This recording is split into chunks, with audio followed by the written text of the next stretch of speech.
Okay, my world companies don't pay dividends, all right? Nevertheless, since we like to negotiate, we also have lots of provisions about dividends in certificates and articles. And I guess the first thing is there's the concept of a cumulative and a non-cumulative dividend. Again, out here on the West Coast, almost always non-cumulative, not always, but almost always. It's when, as, and if declared, meaning that it never gets declared and paid, and it does not add to the liquidation preference. The cumulative dividend, on the other hand, will, even if it's not declared and paid, will continue to accumulate and will add to the liquidation preference. The preferred stockholder gets it on the back end. That's the basic difference.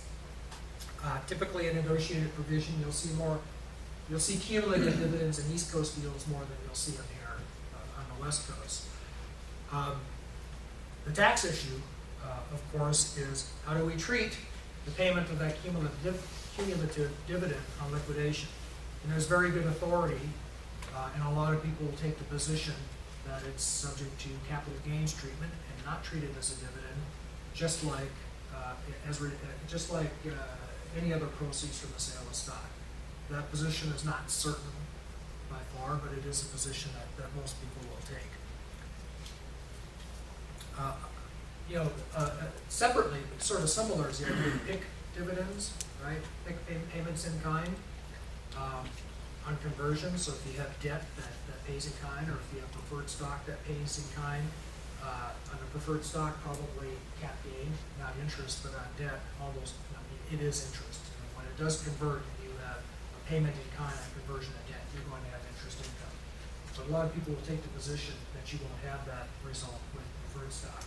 I guess the one time that you do is if you have redeemable preferred, because then it'll be treated under our 305 rules for redemption premium. And I haven't gotten to that slide yet, but just kind of put a pin in that and understand we're going to talk about that in a minute.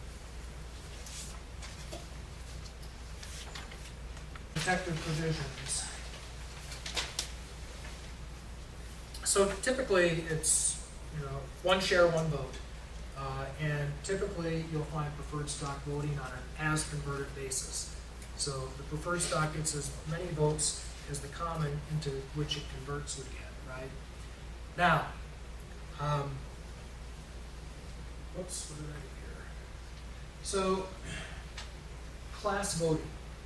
California requires class voting. What I mean by that is on certain decisions in California, each class has to have the right to approve it. Majority of the common, majority of the preferred. For example, a merger or sale of a company. Delaware doesn't have that rule. In Delaware, you can just lump all the shares together and have one vote where every share has one vote, common and preferred voting together. Because of that, that is the one single biggest issue. It's not the only reason, it's probably the single biggest reason that most VC-backed companies are Delaware companies. 80% of the corporations I form are Delaware corporations. And why is that? Because the VCs and the investors, they don't want to be held up when a good deal comes along they want to take, right? They don't want a founder that's more interested in protecting their job than getting liquidity for his investors to stop a deal through this class voting idea. So most of the time you'll see Delaware corporations, and this is the biggest reason why, it's class voting. And even in Delaware, it has to say that in your organizing documents, right? Because if it doesn't say that, then it's just you're not going to have, you are going to have class voting, so the documents have to say on an as-converted basis. Typically, there'll be negotiated protective provisions, and the most heavily negotiated one will be selection of directors, which I'll talk about later, but other protective provisions will typically provide the preferred stock with a right to approve or block sometimes a merger or acquisition, bankruptcy, liquidation, a right to increase the number of shares. And by the way, in both California and Delaware, it takes a shareholder vote to increase the number of authorized shares. The protected provision will be a special vote by the preferred to issue additional shares of any equity that's senior to the existing preferred, right? It sort of makes sense. You want to be able to stop them from diluting you. So those are typical protective provisions. Sometimes there'll be a protective provision relating to increasing the option pool. There'll be protective provisions relating to sales and licenses and incurrence of debt, as you might expect. There's a long list that gets negotiated. It'll go in the article, so it binds the company as a matter of internal law, but will also be as a matter of agreement. You know, this is a good place to mention the concept of a venture capital operating company. So remember what I said about VCs often having qualified plans as their investors? Well, if that happens, they're subject to a whole set of rules, and one of which is they have to be a venture capital operating company. In other words, they can't have more than 25% of the stock of a company, and they can't have more than 50% of their assets in companies that they don't retain management rights. And you'll see this is the first place this comes up, is in the protective provisions. You'll see language sometimes that will give the venture fund management rights. If they violate these rules, then they've got a problem under ERISA. It's a prohibited transaction. So the biggest one is selection of directors, because that is a management right. In other words, the fund has to have has to take part in management to a substantial extent. And one of the ways you do that is by having a member on the board. So we'll talk about this later, but you can have a management rights letter that accomplishes this and gives the VC management rights by virtue of having advisors and observers. But the most common way is just to put a member on the board, the problem goes away.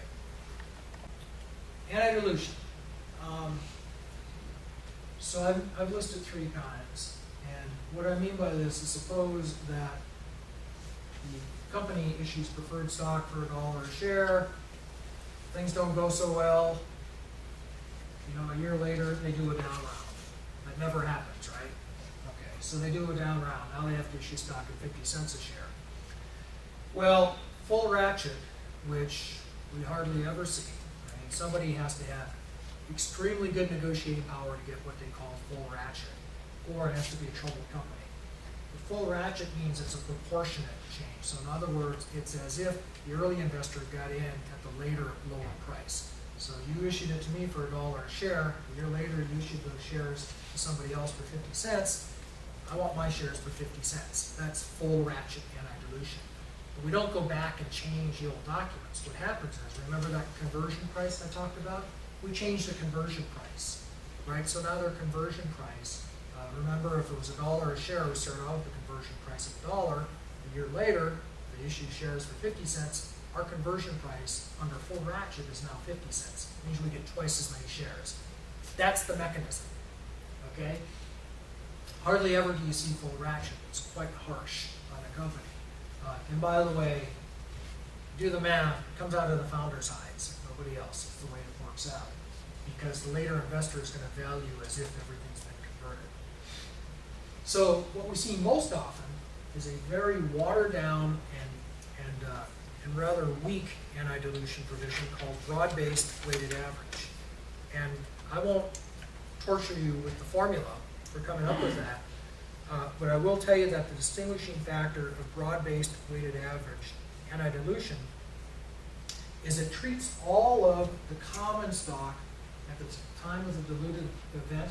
It treats all of the common stock as having been issued at the conversion price, okay? And if you go through the formula, if you treat all of the common stock as having been issued at the conversion price, you have an average, and then you take an average, and you average the existing share price with, and it's weighted, and then how many shares are out, with the new issuance share price, and that's your conversion price. So in my example, that 50 cents per share, you're not going to end up with a conversion price of 50 cents per share anymore.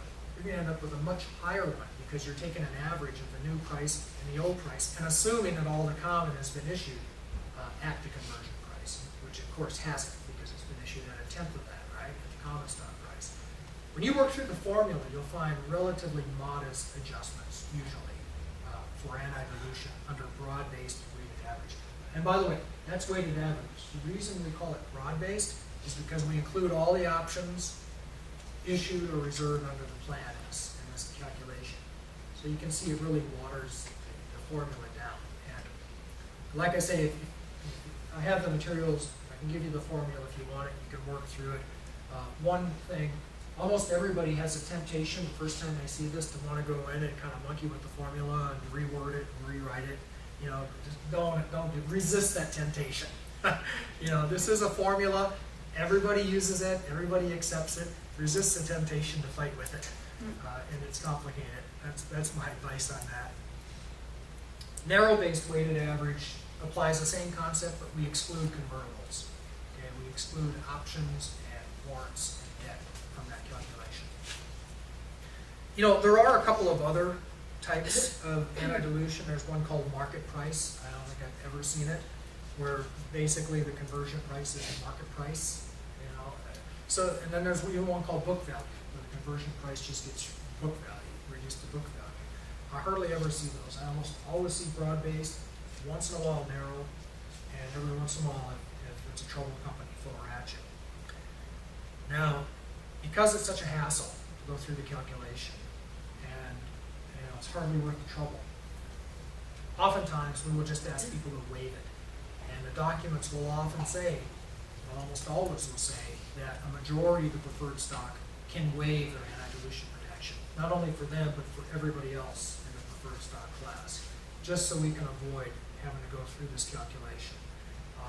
But nevertheless, we will have pages and pages and pages of the calculation in the organizing documents.